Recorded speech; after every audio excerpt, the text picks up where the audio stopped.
Moon here. So today I wanted to talk a little bit about watering. Now, why watering? Because that is such a plant care fundamental, isn't it? We think watering, you water your plants, right? Super easy, right? Problem is, although watering your plants is probably one of the most fundamental things about plant care, it's often the thing we're getting the most wrong. I think a lot of that has to do with the stigma that water means that we're caring for the plant, we're feeding it, right? More food means better, more energy, more whatever, right? That's kind of like the basic mentality. But so many plants don't require as much love as we want to give them. And I think that's probably where we should start with that. So I want to go over a couple of things. I want to go over how to water your plants, when to water your plants, when you shouldn't water your plants. Let's just start with, when do we water our plants? Oftentimes you get advice on watering schedules that you should do it once a week, every 2 weeks, and have a fixed calendar date or schedule or routine, whatever you have on watering your plants. There are a lot of reasons why you need to be very flexible with this concept. Although it's wonderful to have a routine, and I think it's important to have a routine, you have to keep in mind that sometimes that routine needs to be broken. For example, and obviously this is a very extreme example, but let's just use this to kind of illustrate the idea. So you live in a climate where you have 4 seasons, where you have a spring, summer, fall, winter. Obviously that doesn't apply to everybody, but let's just say. In the summertime, you have warmer weather, you have more intense sun, drier air conditions, you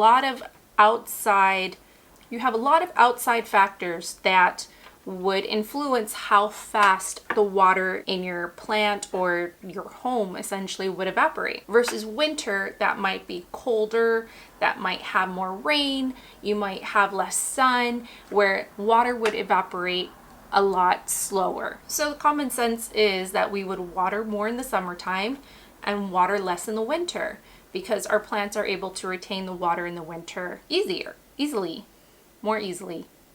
Sorry, grammar police, I'm so sorry. Now let's take that concept of watering summer versus winter and apply it to every day or to various climates. But some plants are very, very smart, and they're very finicky, and they're very particular.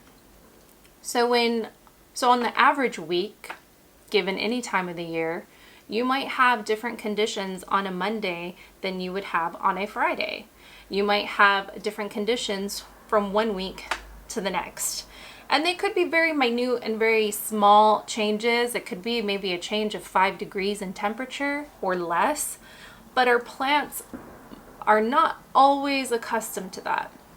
Now, there are a lot of plant species that are adaptable to different conditions, and examples would be like a pothos or philodendron that can handle various outside climate conditions, but I'm not talking about just those. I'm talking about something that might be a little bit more sensitive, a little bit more specific, or maybe we're killing our plants. I don't know. Am I getting off subject here? The point is, our plants can tell a difference in the weather, and they can tell a difference from its environment. The average plants in our home might require different conditions on a specific watering routine to the next. So if you're watering every week on a scheduled, you might notice some different changes in your plants in its relation to how it's adjusting to that schedule. Whether the water is being absorbed quickly enough, or it is adapting to the weather conditions, or maybe the plant could be very root bound and it's just soaking up the water super fast, or maybe the plant is in a pot that is too big and it's not able to soak up the water fast enough. So it's very important that before watering your plant, you check the plant to see if it even needs to be watered. Now, there are several ways you can do this. You've seen them all on YouTube before. You've probably heard numerous times, get a plant, you can put your finger in the soil, check if it's dry. You could get a moisture meter and put that in and use that.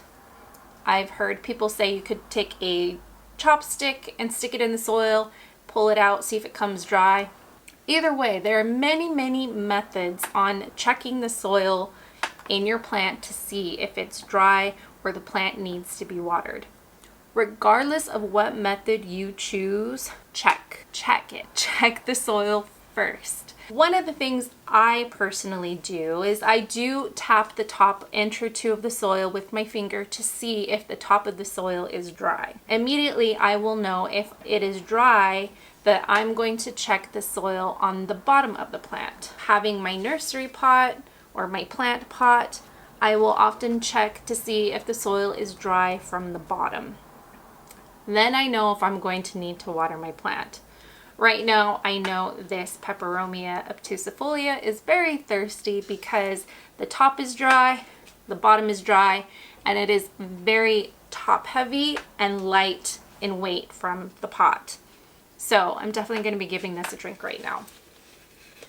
Now again, once you've checked your soil and you can tell by the texture or the thickness or the weight or the moisture meter, whatever method you choose to check, once you've discovered that that plant is ready for a drink, now the next step would be to water thoroughly.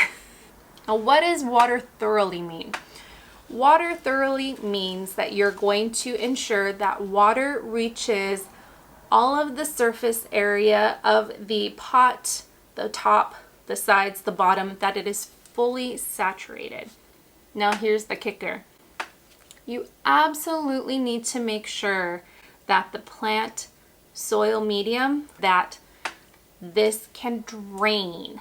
Because if you are watering all of your plant and it is sitting in water, you will invite problems to your tropical houseplants. There are very few exceptions. I'm not saying it's going to happen with every plant. There are plants that can tolerate sitting in water. So don't come at me. But I'm talking about general tropical houseplant care. You want to ensure that the water runs through the plant. So if you have a plant pot like this, and yes, it is dirty, it has no drainage hole, the water will sit at the bottom, you're inviting potential problems. But if you have a plant pot that drains, you are allowing everything to be fully saturated, but no water is sitting in the pot. I hope that is making sense. So when you're watering thoroughly, you are definitely taking your watering can or in the sink or whatever ways you are watering, and you are going all over the surface of the plant, ensuring that the water is draining all the way through. And you might have to do this a couple of times. And the reason why I say that is because sometimes the soil is so dry or has become impacted that the water is just kind of sitting there and it's not coming through. That could be an issue with your potting medium being too thick, too heavy, or too compacted. So oftentimes when you're watering these plants, you might have to just put a little bit of water to allow some of the water to drain through, and then go back again with another drink to ensure that now all areas of the soil are being completely saturated and that whatever excess water there is coming out of the pot. Now, once you have completely watered your plant, you can either put it back into your decorative pot or on your tray or however you have your plant sitting. But ensure that that is completely drained through before you put it back in its little home. Most people will water in the sink and they can allow the water to drain. Now some plants are very vocal as far as letting you know that they need to be watered.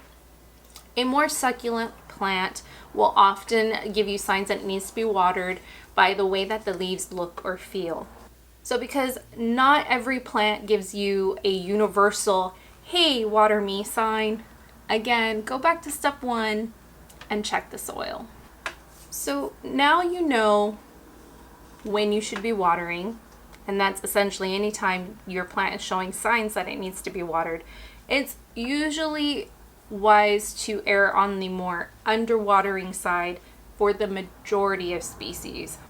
Now, as you get more experienced and you're more comfortable, more familiar with your plants, oftentimes you can tell just by looking at them or you could have a vague idea as to the last time you watered, approximately how long it's been since you watered, and you might want to give it a little drink. It can be a little tricky when you have a plant that does not have a drainage hole in its container, and you would have to be very careful about making sure you're not overwatering that plant as well, since you're not having a means for the water to escape. Now, it's not to say that you can't do those things. You very well can. It just might take a little bit of practice to make sure you're getting it just right.